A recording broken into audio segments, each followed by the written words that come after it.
Do you apologize the wrong way? Do you cause reply all email storms? Do you send regards without permission? Were you raised by wolves? Let's find out. Here are things that can make it better when we have to live together. We can all use a little help. Some people don't ask themselves, were you raised by wolves? Hey everybody, it's Nick Layton. And it's Leah Bonema. And let's just get right down to it with our AMUSE-BOUCHE. Let's get in it. So for today's AMUSE-BOUCHE, I want to take you to Mongolia. Oh, thank you. I've never been. I was going to ask, have you ever been? I haven't. Because, you've been to some interesting places like Iraq, Greenland. So I felt like, Mongolia could be on that list for you. It could be on that list, but unfortunately it is not. Okay, well, we're going to go there today. And it is actually kind of wonderful. I've only been to Ulaanbaatar, but I had a great time. And I actually went outside of the city and spent a few nights sort of in the wilderness, which was incredible. I was going to say, didn't you sleep in a yurt? Well, they call them gears there. But yes, I went to sort of a gear camp resort, but it was actually at the end of the season. So me and my friend were the last guests at this hotel resort thing. And the highlight was you would go to the dining space and they served the exact same soup at every menu.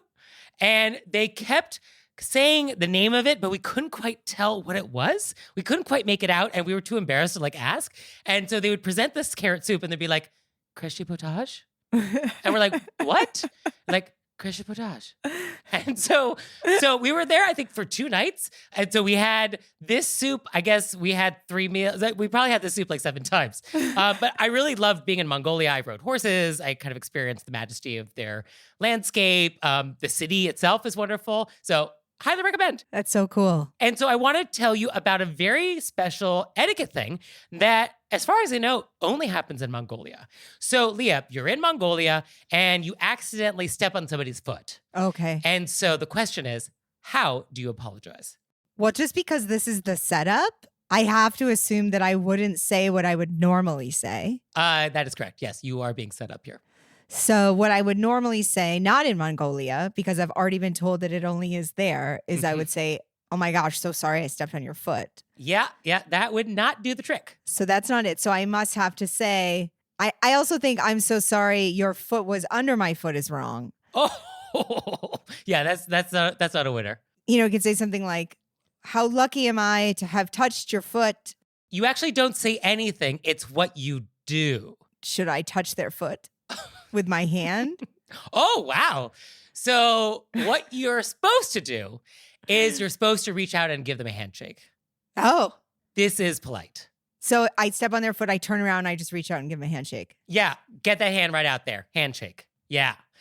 And this happens between strangers. This would happen on public transit. This is pretty widely recognized across Mongolia. Now, of course, all customs, execution varies, but generally speaking, yeah, accidentally bump somebody's foot, get that hand out there, give a handshake. Wow, I like that a lot. And I was looking into why is this? Why is this? And a lot of different explanations. I think one that made a lot of sense to me is that historically, Mongolians were nomadic people. And so you have very close quarters in the gears or the camps or the wagons or whatever it was. And so the chances of accidentally bumping into somebody were pretty high. And the chances of that sort of escalating into a conflict were also pretty high. And so this developed as a way to sort of diffuse conflict. And I read some travel blog was saying that if you don't, quote, it might mean you need revenge and want to have a war with them. It could be misinterpreted as an act of aggression. Oh, wow. So, yeah, get that handshake out real fast. Want to go to war with them. I mean, right? That is big time. Yeah. And there is a variation where instead of doing a handshake, you touch each other's wrists. So apparently that's a thing that happens. I've never seen that, but I am told this is an option for some people. But to fail to do it, totally rude. Well, it's a call to war. Yeah, nobody wants that. I mean, war is rude. Oh, so rude. I actually just saw a handshake the other day that stuck with me because it was so the handshake has so much. I was in traffic. I'm driving by these 2 men who obviously had an accident and they'd pulled over to the side. Okay. And they were like arms up and talking and da-da-da. And I'm driving pretty slow. So I got to see, I can't hear them, but I'm seeing the body language and da-da-da-da. And then one man reached his hand out and then the other man shook it. Okay. And then you were like, they're de-escalating and they're reaching an agreement to behave in a gentlemanly fashion. Yeah, there is something kind of lovely about this gesture. Yes. And so this is true in Mongolia. And another explanation I think is interesting is that in a lot of cultures, the feet are considered impure, dirty. And so you don't like show the bottoms of your feet to people in a lot of places in the world. Like that's super rude. You would never like put your feet up on a desk in a lot of places in the world. Like super rude. And so the idea of like, oh, I touched you with my foot, like you need to quickly rectify that. And sort of apologize for that gesture because, I just sort of touched you with the thing we all agree is they're like super dirty. So a handshake is the way they've decided. This is how we acknowledge, so sorry. I really like that. I feel like handshake to me really means more than gentlemanly. It means like sort of on my honor, like I'm giving you my word, Yes. I think that is the case here. It's on my honor, we're good. Yes. Like our relationship is solid. There's nothing further here. I like that so much. And just a note to our Mongolian listeners, and we do have listeners in Mongolia, so hello. When you visit like a place like New York City, don't do this. If you did this on the New York City subway, that would definitely be unusual. So definitely this is a Mongolia only thing. It would be interesting though to see if somebody could breach that gap of how much, because people don't touch each other. No. To be like, oh, because I understand what a person would mean if they go to shake my hand. Yes, if you bumped into me and then reached out and gave me a handshake, like I would get what was happening on some level. Sure. Yeah, or we're making peace. Right. But yes, it would catch me off guard if I didn't know this. It would just be interesting to see what would happen. Well, okay, Mongolian listeners, next time you're in New York City, if this happens, report back. Or Nick, you could just do it for fun. Oh, no, but thank you.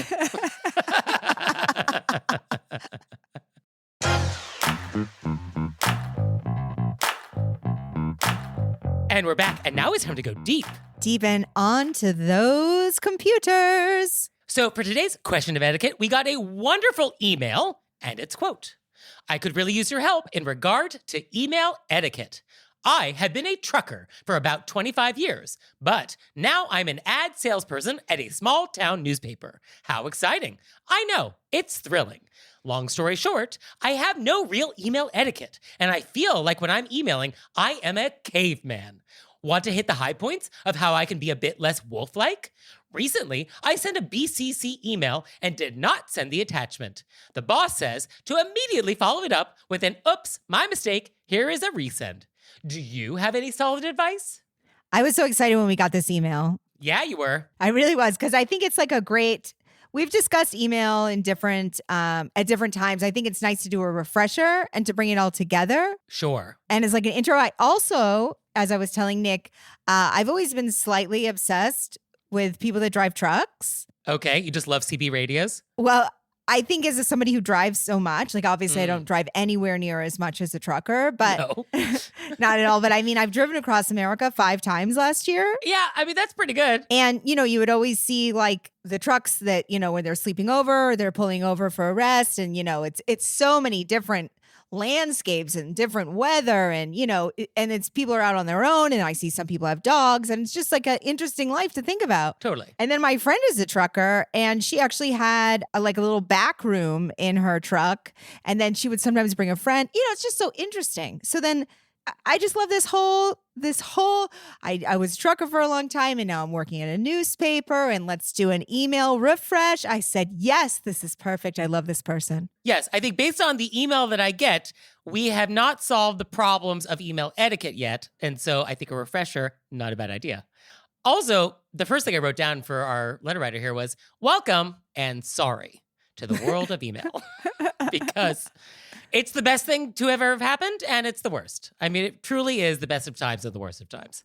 A tale of 2 emails. A tale of 2 emails. A tale of the internet. Really? I mean, seriously. So what's the first on your list then? What do we want to tell our trucker friend?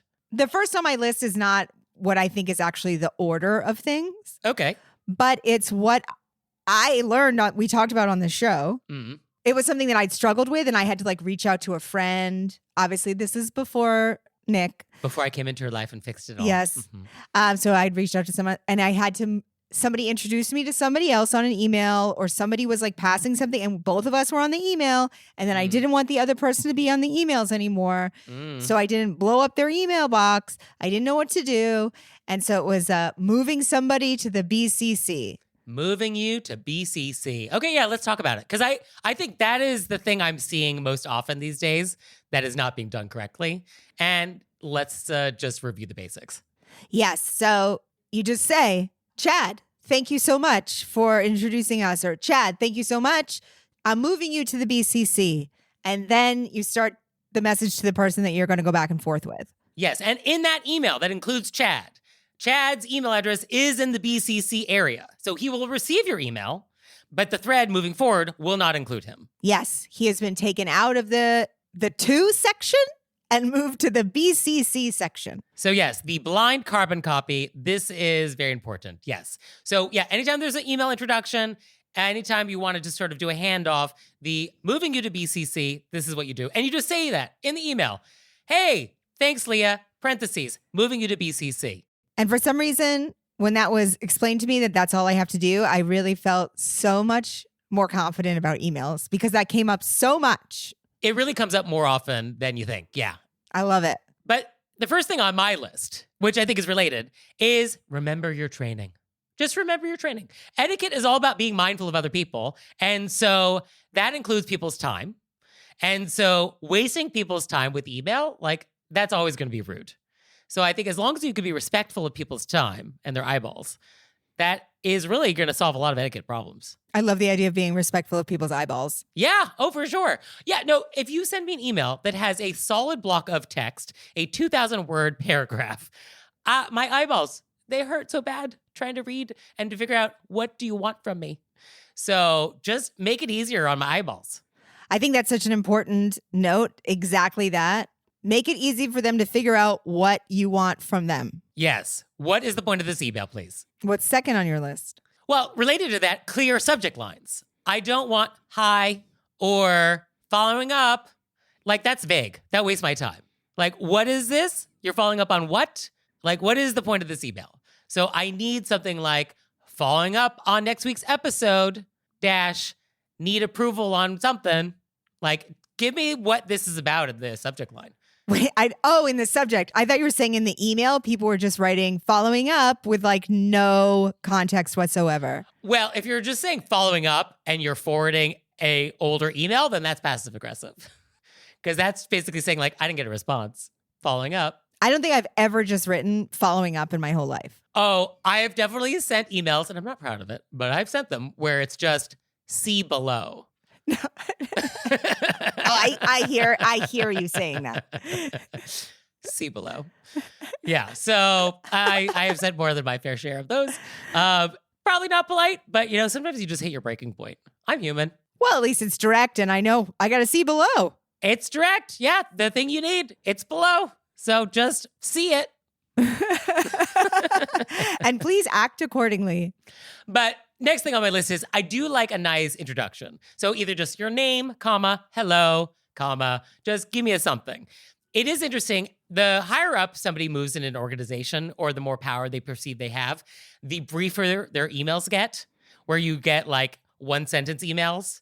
And then if you really think you're like fancy, like then punctuation and capitalization goes out the window. That's when you get emails which are like, do it. TY.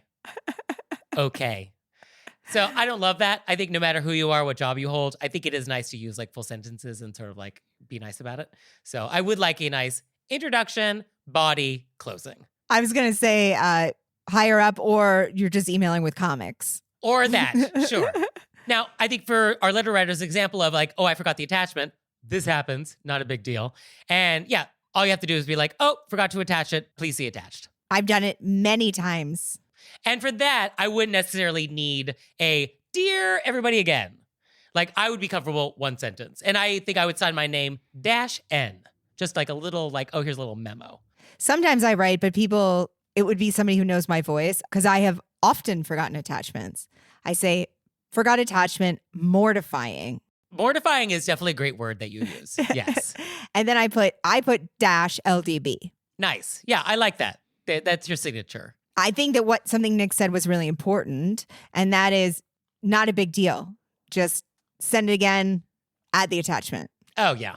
Now, what is a big deal is the reply all. Oh, when yes. you shouldn't be doing that. Oh, yes. And so definitely be mindful of the reply all because that gets into trouble. Oh, and I've been on email threads where somebody replies all with like something that is clearly, I mean, why are you replying all? And then somebody will come back at them in the reply all, and then we're off to the races. Right. And then it's like, oh, stop replying all, everybody. But I just sent that reply all. Yes. And then somebody else is like, no, really stop sending reply all, everybody. And it just goes on forever. I think there was one at NYU a year or two ago that like lasted for 36 hours until the IT department could like figure out how to like cut off the message board that was causing it. Oh. Yeah. So just be mindful of the reply all and the reply all apocalypse. I'm sure there's some term for it. Email storm. Well, I like both. I like email storm, but I really like the reply all apocalypse. I think that's really good. Yeah. No, they are horrible. Yes. So don't do that. I don't know if I would put this in the refresher or like an intro, but I do think that if you're like I think sometimes you want to follow up with somebody. Sure. Or maybe they made a mistake or they didn't send you something they were supposed to. Mm-hmm. And I think it's nice to just email directly with them. But if you are CCing other people, Oh. I think be aware that sends the vibe that you are telling on them. Yeah, if you loop in somebody's boss on an email, yeah, that sends a signal. So maybe you're sending that signal on purpose because they just keep not doing it and you're trying to get help in some way, but know that is the signal you are sending. Yes. When you loop other people into an email thread, yes, you are sending a signal. And like with all etiquette, it's like poetry. You can certainly do whatever you want as long as you know the rules and you're just making a conscious decision. But yeah, it's provocative. It's provocative. Yeah. Although I've done it. Absolutely, I've done it. Although sometimes what I do is I'll BCC the boss. So it's sort of like, you don't know I've looped in your boss, but like they're going to see this email. Well, sometimes you don't want something put on you. You want the proof that you've done your side. Yes. Yeah. No, if you've got receipts, sometimes you got to show the receipts. I think I told you this story, but my actual last office job, the woman I worked for publicly blamed me for something. Yes. And how'd that go? So I CC'd everybody on the email showing that I had done it. She started it. And then she came out of her office and yelled in my face, like within a half an inch. Nice. Lovely. I mean, that sounds fun. It was. And I thought, I don't think office life is for me. Yeah. All right. Well, that was a good learning experience for you. You really learned something about yourself. I did. Even I have limits. Yeah. Even Leah Bonema has limits. And I didn't. I think she thought I was going to apologize or. You will not apologize if you were clearly correct. Right? I wasn't. I was like, I'm not wrong. I have nothing to apologize for. You threw me under the bus. Yes. And I'll actually be thrown under the bus if you come to me and you go, hey, I got to throw somebody under the bus. And you go, fine. But not for this. Not for this. I'm not going to throw throw if you're publicly shamed. Not publicly shamed. Everybody's getting CC'd. So the last thing on my list of things not to do is do not send a you're welcome email. I cannot tell you how maddening it is when I receive an email where I'm like, thank you for whatever it is that they did for me or I needed or whatever. And I'll send a thank you email. Thanks. Got it. Do not write back. You're welcome. I knew this was on your list. I knew this was the closer on your list. But am I alone? Who wants a you're welcome email? I don't have feelings about it, but when I do get them, I immediately think Nick would be so mad. I cannot be alone here. I cannot be alone on this. It is maddening because it's a waste of time. It's a waste of bandwidth. It's not necessary in this format. Let's just end it. Why are we creating more email? It's more trees. More trees are getting cut down. Yes. I mean, it's just, I get enough email. And so anything we can do to minimize email is welcome. And sending a you're welcome email, I never even thought about it until you first voiced your distaste. Distaste? Oh, that's a very mild way to put it. No, I was trying to be gentle. And so I don't know how often it was happening previous to that. Yeah. Now I notice when it happens. And it happens more often than it should. And it must stop. So if you take one thing from this conversation, trucker turned local news ad salesperson, do not send your welcome emails. And I would say moving you to the BCC. Moving to the BCC. Yeah, that's a good one too. So hope this was a helpful intro. I hope it was helpful too. I was so excited about this one. Yeah, I feel like in the next life, you're going to be a trucker. I mean, who knows? Maybe in this life. True. I've always wanted to be able to drive an 18-wheeler. I think it's like one of those skill sets that you should have. Yeah, I think it's pretty challenging. I mean, just like, how do you park? No, I'm sure it's more than challenging. There's challenging, and then there's the next thing. Have you watched some people back up these trucks? No, it's incredible. Also, just like to drive that fast, knowing how long it will take you to stop if you needed to. Yes. Like, that's wild. It's wild. And it's wild when you see cars pull right in front of a truck going slow, and you're like, are you out? Do you get how hard they have to brake? Yeah. Or just like riding in a truck's blind spot. But just think of all the Buc-ee's bathrooms you could visit if you were a trucker. Well, that is what I think about. Yeah. I mean, what a life. I also think, how many audiobooks? Yeah. Oh, gosh, you're going to run out of, what is the new genre you're into? Monster romance? Put a pin in that, listeners. She's into monster romance now. Hey, I just want to support creatives. And you are. And we're back. And now it's time to take some questions from you all in the wilderness. Ow! Oh, Leah, that was a howl. Oh, thank you. I'm spending more time in the woods. That's true. Leah is currently in Maine today, so I feel like it is soaking in. I've been out there howling. So our first question is, quote, I have a friend who now works for a company that I previously worked for. My friend frequently texts me to tell me that she said hi to insert name of colleague here for me. I didn't ask her to say hello to anyone for me. It's not the most egregious crime, of course, but I still find it irritating that she spreads messages on my behalf. I didn't have a great experience at that company, and I've moved on in my career to a place where I feel more appreciated. My friend knows this. I don't want my former colleagues to wonder if I'm pining for them now. I'm not. Even if the message is innocuous, isn't it rude to speak for someone else? Yeah, I don't like this at all. Yeah, this rubs me the wrong way. Especially since you didn't have a great experience there. Yes, that makes a difference. If you were neutral or you liked it there, then like, okay, fine. And your friend knows this. Yeah, they know you didn't have a good time. So then I'm wondering, like, what is your friend doing? Why are they doing it? Like, what is that about? Like, what's the game they're playing? And I think we can just straight out say, for me, it would be easier to say it in person because sometimes I think that in a text would come out pretty direct, but in person we could be like, hey, if you could stop telling people I said hi, I didn't have the best experience there and it's uncomfortable for me. Thank you so much. Okay. Oh, that's nice. I like how that was phrased. Yeah. No, that felt perfect. Yeah. Not judgmental. It was direct. It was polite. Wasn't accusatory. It was about the future. Yeah. I like that. I'm just going to assume that they were doing it out of friendliness and if they could just please stop because it's uncomfortable for me. Yeah. I mean, I think this is not being done maliciously. It's just I'm friends with this person you used to work with. She says hi. Yeah, and they're just not thinking about the full picture. Now, how would we feel if we're sending regards? So, Leah didn't say hi. She sends her regards. Would that feel better? I don't want you sending anything. Yeah, maybe don't send anything. A term that hit my radar, and I don't know where this came from, but I love it. It's social ventriloquism. Ooh. Where you're basically like speaking through or for someone. So like if you were at dinner, it'd be like, oh, Leah will have the pasta. And it's like, nobody asked Leah what she wanted. I'm just like deciding for you. Oh, that's a great term. And so I like this idea of social ventriloquism, right? Yes. Yeah, I wonder who invented that. I did. If you can't find any other sources, I invented it. But yeah, and I think that's rude because you are presuming you know better. You're substituting your judgment for somebody else's.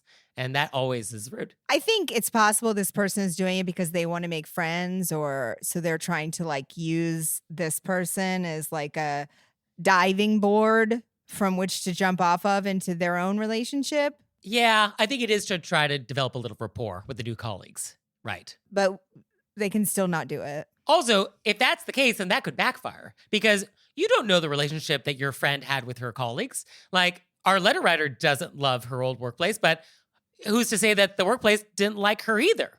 And so by saying like, oh, I'm good friends with this person that you don't like, well, then that might taint our relationship, even though it's totally independent. How funny would it be if you said to me, hey, I said hi to Lisa for you. And I was like, oh, Lisa, did she tell you that I peed on her desk before I left?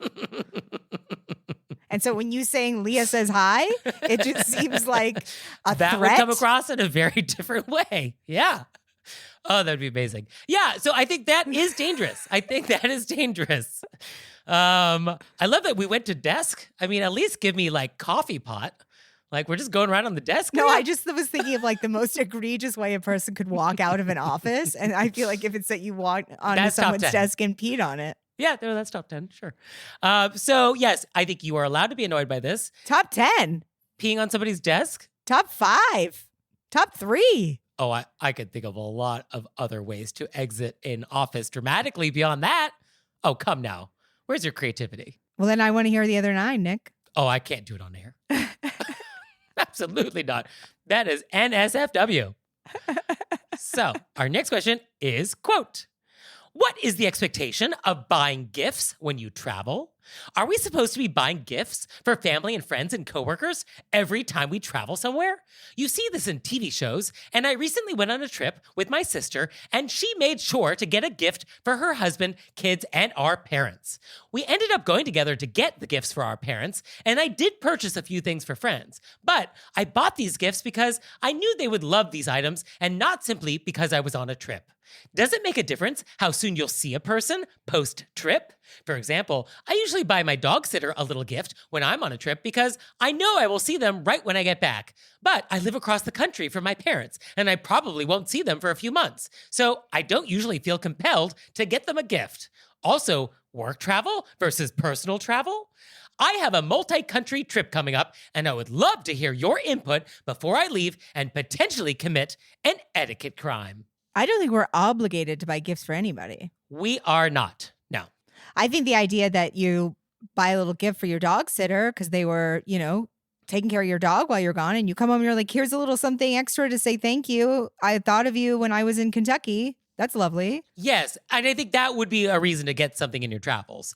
If there's somebody who's doing something for you, a colleague that's covering you, a dog walker that's taking care of your dog, a neighbor that is picking up the newspaper off your porch. Yes. Is that even a thing that still happens? I don't know. Do they print newspapers? Who can say? Yes. But yes, I think those are all kind gestures. But yeah, the idea that you're obligated, no, you're not. I had never had anybody pick something up for me when they were traveling. That wasn't like a life I was familiar with at all. And then Dustin does it. Yes. And I have a friend that does this. And I actually asked the question, like, oh, what is this about? Like, tell me more about this tradition that you have.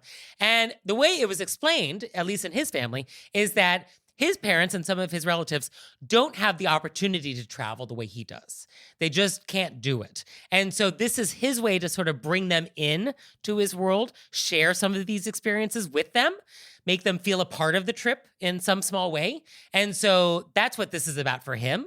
And so I think that's totally lovely. I think it's lovely. And now I always get Dustin something because I enjoy it so much. And then I usually, like, if I go to like a big event, yeah, and it's like a cool event, I try to get something for my parents from those events, but I in no way feel obligated. No, but I think it's nice if you see something that's perfect for somebody you know and you happen to be traveling, like have at it. Like I think I was in Copenhagen and I saw this like zip bag in a store that said like, oh, all my chaos goes inside this bag. And so I thought of you and so I bought it for you. I mean, that is so me and it's perfect for me and I love it. Yeah, and I'm sure you put all of your chaos in it. All of my chaos doesn't fit in that bag, Nick, but I put in as much chaos as I can. Okay, well, I'm going to be back in Copenhagen soon, so I'll see if I can get you another one. But yeah, I think for your multi-country trip, I think you do not have to do gifts if you don't want. But if there is anybody back at home who's like taking care of things for you, it would be a nice gesture to think of them in your travels, but don't stress out. Yeah, don't stress out. So our next question is, quote, is it okay to lie and say you've eaten at a restaurant before to avoid having the concept explained? I just don't like the idea of lying. Yeah, I mean, I don't want to lie, but this is maddening. I think you could say, yes, I understand the concept. Well, here's the thing. No matter how you answer the question, they're still going to explain the concept. In my experience, they either say, welcome in or welcome back. And then they'll be like, okay, well, here's how it works.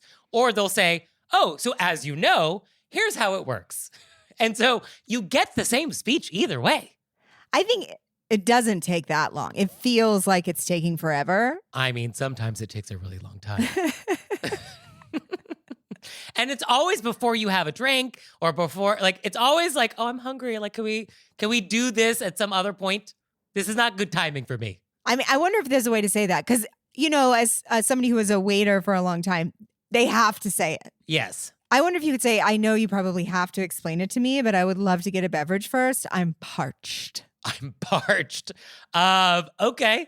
I mean, it's something in that world. I think using the word parched, that definitely reads as a little aggressive. How about if I have just walked through a desert and my throat is without moisture? Ah, the aridness. Just a lot of poetic visuals. Okay, I mean, do that if that works for you. I mean, I'm saying if you must not listen. Sure. But yeah, I think you just tough it out and then hopefully it is brief. But yeah, to lie, I don't think we should ever lie. I think that's never really going to be an etiquette answer. Because it's a slippery slope. It is a slippery slope and then you'll get caught. I guess, what if you said like, oh, we haven't been here before, but we studied up before we came. So we're ready to order. I love that one. Right? I love it. I was trying to get there with, I understand the concept, but the way you said it, glorious. And just, it's a separate pet peeve, but just these restaurants that have concepts that are actually just how dining happens. Do not explain this to me. Do not explain, this is an appetizer. This is a larger dish called a main dish. Maybe it's called an entree. It's a little bigger than the appetizers. And then we have things at the end that are sweeter. Those are desserts. Like, do not walk me through that. Are people walking people through that? I cannot tell you how many restaurants I've been to where they quote unquote explain the concept and it was a standard 3-course meal. In that order, no surprises. This is unrelated, but it is related emotionally. And because we talked about office email earlier, I remember what one of my temp jobs, I started out filing.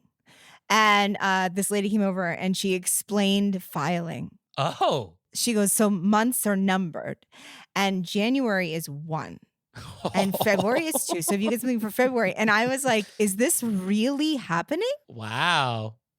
Okay. Well, I mean, you will never forget what numbers are associated with months now. Imagine After that's that training. Wow. Wow. Did this just happen? So you were overqualified is what you're saying. I got offered the job. I'll tell you that. They were like, would you like to be permanent? And I was like, no. Yeah. Thank you so much. So you out there, is there something you need explained in excruciating detail? Let us know. We're happy to help. You can let us know through our website, wereyouRaisedByWolves.com, or you can leave us a voicemail or send us a text message, 267-CALL-RBW.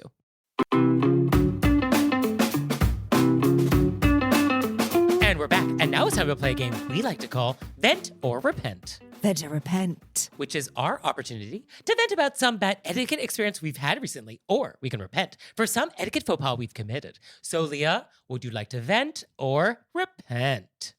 Oh, Nick, I got to repent. Okay. What has happened? Okay, this is a little snow etiquette. Oh, okay. Snetiquette. It's a Maine snow etiquette, but I'm going to assume it's anywhere there's snow. Okay. Hit me up, other snow peoples. Okay. So when it snows and you are taking your car out, you get the snow off your car. Right. And it's not just so you can see out of your car. It's so that the snow on your car doesn't blow back on the cars driving behind you. Ah, okay. Now that you say that, that makes sense.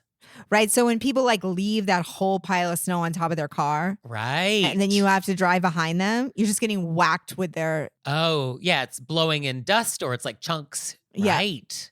Oh, yeah. So it's polite to take that off. Get yourself a broom and just push it off over the top. And you should also get like the back trunk too. If you have a trunk that sticks out. Yeah. Oh, yeah. So any snow that might blow on other cars behind you, you should take care of. Should come off. Oh, yes. That's very good advice. So are you having a problem with this? So no, I normally do it. Okay. So the other day it was a dusting. We're not talking inches. We're talking dusting. Dust. Just something a Swiffer could take care of. So I didn't I didn't get the broom out. I didn't get the scraper. I got in the car. I warmed up.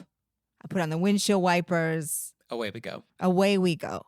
As I'm driving down the street, I realized that dusting was a little heavy on top of the car. And I noticed because the truck behind me dropped back.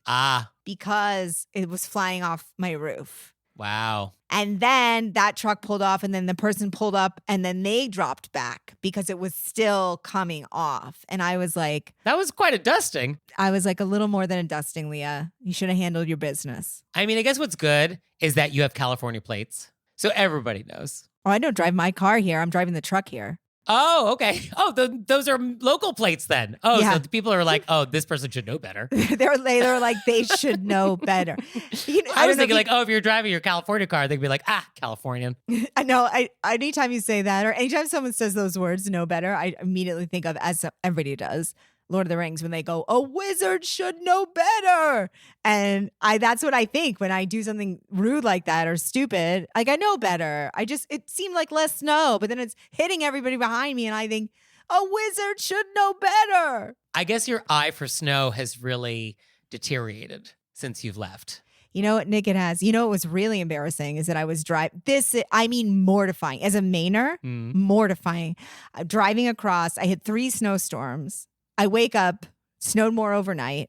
I go to warm up the car. I realize I don't have a scraper in my car. Oh. I don't own a scraper. Wow. I'm driving across America in the winter. I had to go to the hotel desk and say, may I borrow a scraper? Wow. I just felt like, who are you? Who have you become? Who have you become? Wow. Unprepared. Disgusting. Well, for me, I would also like to repent. What? I know, it's a real one. Well, because I was looking at our stats, and we're coming up on like episode 300 soon, when we're probably going to do a little like stat crunching. And so I feel like I need to at least have one in there. But this is a real one. It's not one of those fake ones. So in some past episode, or just throughout my life, I have maintained that I don't like when people use return address stickers on their cards. I don't love that. I don't like the look of it. I think it's a little lazy, maybe. Like, I don't know. It's just, I would rather you handwrite it if it's not engraved. And so I have long sort of maintained this. But for whatever reason, this year, all y'all really stepped up your holiday card game. And our P.O. Box was overfloweth and got lovely holiday cards from a lot of people, which really just warmed my little heart. And I write back everyone. So if you sent me a card and you did not hear back from me, it means I couldn't read your return address. And I realized that I really loved having these printed, legible, clear return addresses on these envelopes. It was just so lovely and convenient for me when I need to write you back. Because if you've never written to me before, I don't have your address. I have to use the address on the envelope. And so I did manage to like figure out everybody's handwriting. Like I would Google you and like see where you lived and like see your house and see your address and match up the name and be like, okay, that's the right house, that's the right address. But it was a lot easier to have the pre-printed thing. And if the idea of etiquette is to show consideration to others, that actually is the move. So I would like to repent for my previous position on this. I am changed. Welcome. Yeah, I'm on board. I get it now. I get it. I'm not going to say anything else because I think we should end on, I get it. I get it now. Okay, just, I get it. End it there. He gets it. I get it.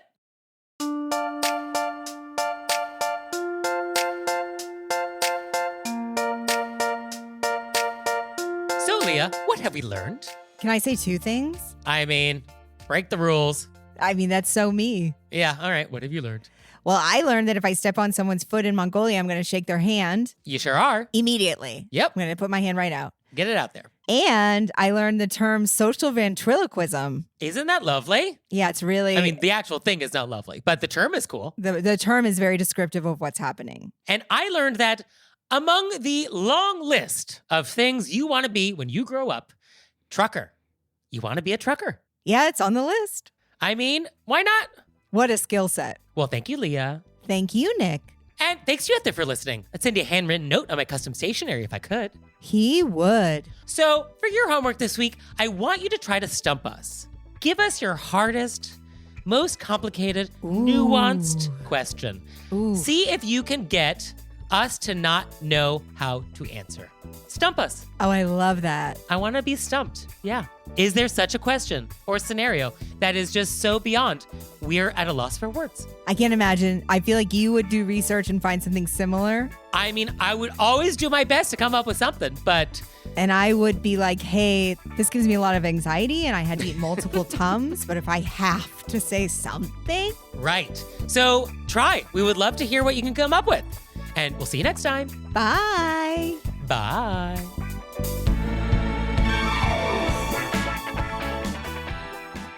All right, Leah, it's time for Cordials of Kindness, the part of the show that you make us do, but I only give you 30 seconds to do it. Ready, set, go. Well, as we begin a new season, I would just like to send a Cordials of Kindness out to all of our amazing listeners. Oh. Our Wolves family, who have just... I mean, we're almost at 300 episodes. Crazy. And obviously, we couldn't do this without you. And you send us the most beautiful messages. And we love you so much. And for me, along those lines, I want to say thank you to everybody that sent holiday cards to us this year. It was such a treat to open the P.O. box every day and just get all these lovely messages from around the world. And it really just warmed my heart. So thank you. And look forward to next year. So lovely.